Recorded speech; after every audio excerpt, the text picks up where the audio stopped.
factory yet, but there's a prototype for it, and then the next move is to go into production. Same with a film, really. And so I think recognizing that relationship is important. That's something we're going to have to work on over a long haul, which is getting people to understand what that relationship is, because it kind of feels like a couple of different things. For some, it feels a little bit like philanthropy, but it's not. And for some, it feels like a commercial transaction, which it is and it's not. And so it's somewhere between between both of those things. So I think there's two sides to that. One is from the product, we keep trying to improve on how we communicate with the creator, how we communicate with the backer when they go through that transaction flow, and then just keep the communication up with the press, as well as, honestly, even on the comment side, that's all transparent. I also would argue that tension is interesting. It keeps creators honest. It becomes a vocal platform for the community to have a voice, as they should. I'm just going to time ourselves out, for maybe 2 more questions. So, anyone else likes to raise a question? Yeah. Okay, you. Yeah, I just have a question which I think a lot of people would be interested. Let's say you have 4,000 projects, as you said on your website now, and you want to get a lot of backers for that project. How do you, what was the considerations that you went through to actually match the right project with the right people? Okay. So we're not a marketplace. We're a platform. What I mean by that is we're not matching at all. We're not, if you log in to your Kickstarter account and go to the homepage, generally speaking, you're seeing the same projects that I'm seeing. Other than this one strip, which is, I think it's still there, Friends, because you can connect with your Facebook friends and you'll see a unique row. But other than that, you're seeing the same, we're both seeing the same stuff. And I think there's a deeper point back to the, how do people find projects? Predominantly Facebook, Twitter, email. And this has been a mantra of ours from day one, which is, so if you're launching a campaign, it's up to you to tell people about it. If you don't tell people about it, we're not going to tell people about it. Once you tell people about it, that's where you'll start getting backers. And at a certain point, we might tell people, hey, check out this project, it's doing pretty well and it's pretty cool. That's our newsletter, that's like Project of the Day, and things like that. But it's ultimately, and it's quite laid out when you go to create your project, that your project is solely up to you. The contract between you and the backers is up to you. And the act of getting backers is up to you. It totally aligns with your less of you, more of the creator. Fair enough. That's the very way, because you don't recommend. You're hired. Okay, the last question. Yeah, sure. I just want to add one little thing on this, which is one of the sort of joking comments we had internally was like way back was, you've got to at least tell somebody. Like, tell your mom. And if you tell your mom will tell everybody, right? So, just thinking about that. Like, you also, if you've got enough guts to put the thing out there, you better have enough guts to tell people about it.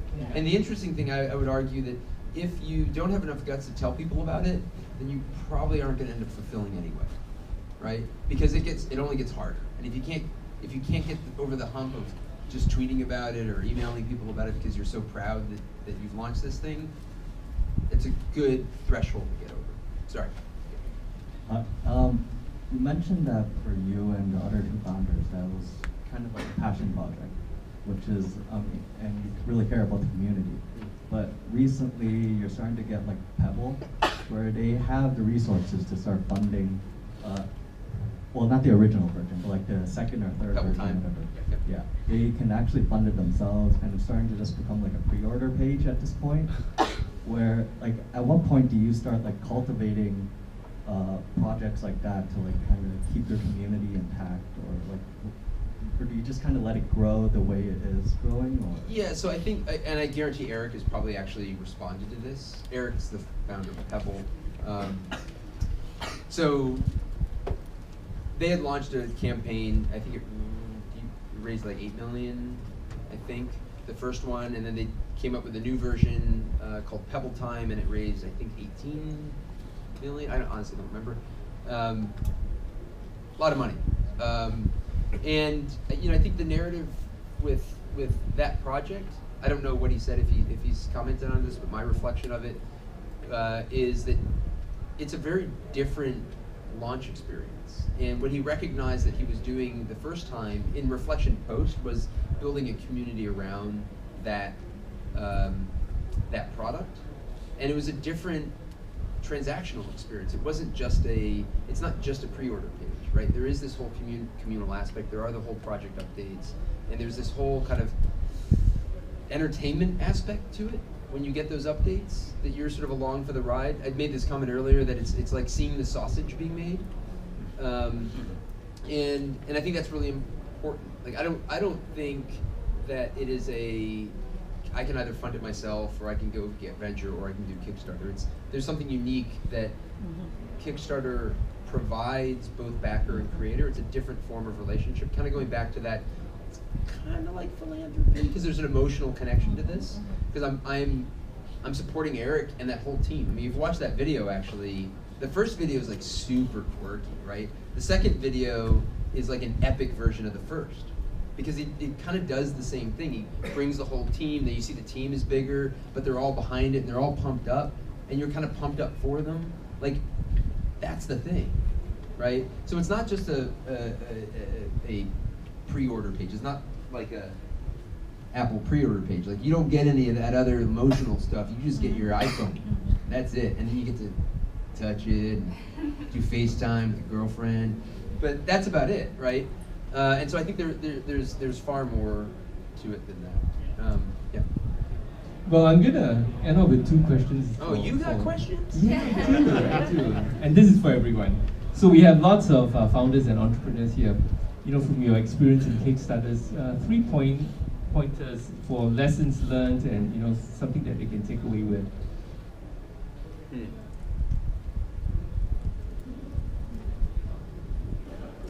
Okay. Number one is that focus thing, which is really, really hard. There's no prescription for this, right? You just got to get when you're off topic. At the same time, it's okay to get off topic, but make sure you come back. So I think one of the things that was really important for me was I wrote a few things down along the way. As we would come back, and this is actually something that annoyed the hell out of me, but I think Perry was right about this, at least how we worked, was we were fairly psychotic about this. Like, we kept going in circles and circles and circles, and his thought was, if we come back enough times, we know that that thing is the right thing, or at least it's the best that we can do, because we keep coming back to it. So it's a little bit of a pattern. It's a little psychotic, but it worked for us. I think the other thing is somewhat related to focus. It's, so something happens as a company grows, as a company becomes maybe popular, as you can maybe start making a little bit of a salary, as you lose sight of that moment where you couldn't make a salary. You lose sight of that moment when shit was shitty, and you don't think you're gonna launch this thing, and you're about to throw in the towel. Or, who's your original customer? Like, why are you doing this? Like, who are you doing this for? And so there's this, I think about this quite a bit as a founder of a company that has a very emotional root to the three of us, which is losing the plot.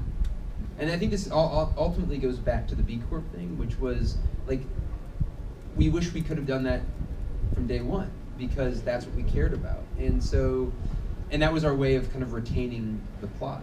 And I imagine, like, I hope and I expect that Kickstarter is going to outlive Perry, Yancey, and myself. And so once it does outlive Perry, Yancey, and myself, who's going to uphold those ideals?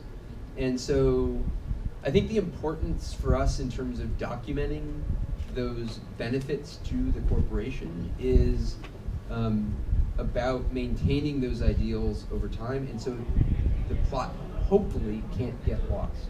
So ensuring that, so that's 2 points. Focus and don't lose the plot.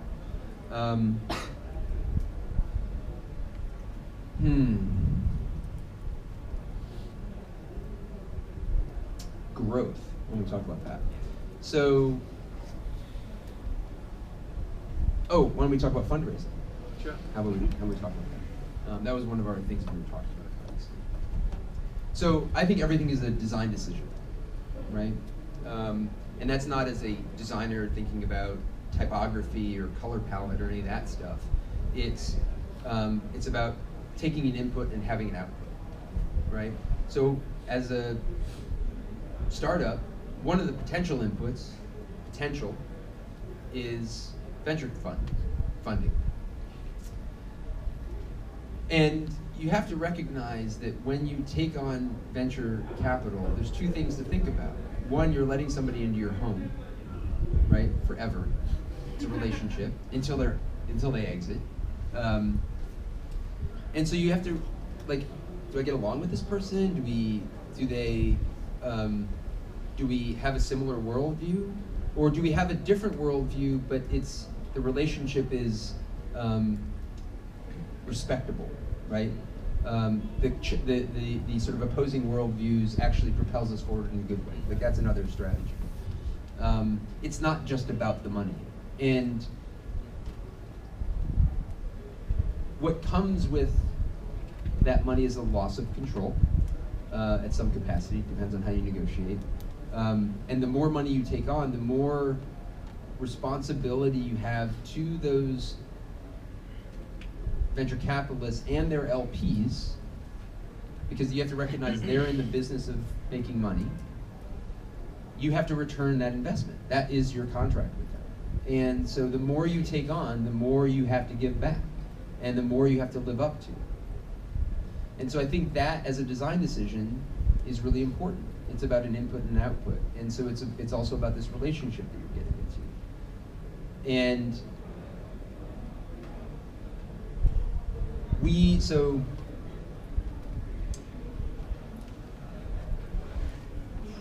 where do I go with that? I'm trying to correlate the sort of high-level design decision of taking money and how that might correlate to the product itself.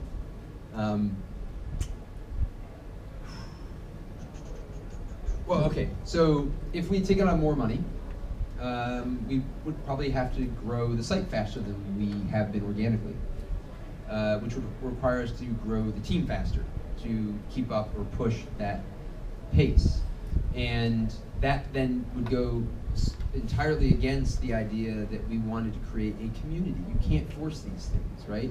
And you need to be able to, again, we wanted that comfort at some capacity to reflect on the outcome of, say, a rollout to Canada, and how we could improve on that or do something differently when we roll out to another country, and then so on and so forth. And if you're gunning for the hills or the mountains, you don't have time for that reflection. And gunning for the hills meaning you've got to gun for those hills because you have to pay back those debts. Great. End to end off, I think just your thoughts. Many startups around. What are your thoughts in terms of trends that you see, and maybe something that we can look at? Well, growth hacking is one, I suppose. Not a big fan of that. So, one thing that I am actually really, really interested in, and this has again kind of this monotonous correlation back to Kickstarter, is I'm really interested in the intersection between things. So, what can a designer and engineer come up with, or what can an artist and a 20-something-year-old kid that's screwing around with Arduinos and stuff like that come up with? What can a seamstress and a kid working with Arduinos come up with? And this gets into a little bit of potential IoT stuff. This gets into wearables. This gets into, I don't know, some new future we don't even know about, right?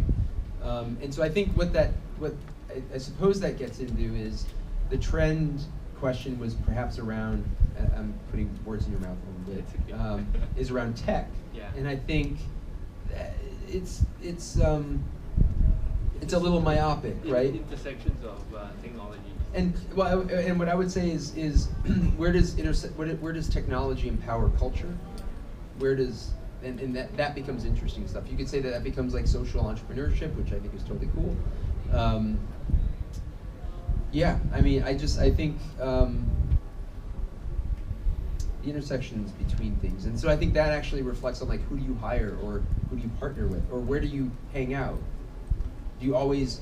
I'm gonna pick on this a little bit. Like, do you always hang out in here where we're always talking about techie stuff, or do you go to the art museum, or run by the river, or just go for a walk in the woods and experience part of life? And how does that then correlate back into the work that you do? All right, Sorry. Charles, thank you so much, and would you all join in this session? Okay, so this ends the session now, and please stick around to network with everyone else. I know some of you want to catch Charles, but we have to pull him into a room for a short while to meet up with the media, and then he'll be out in a short while. All right, thank you very much.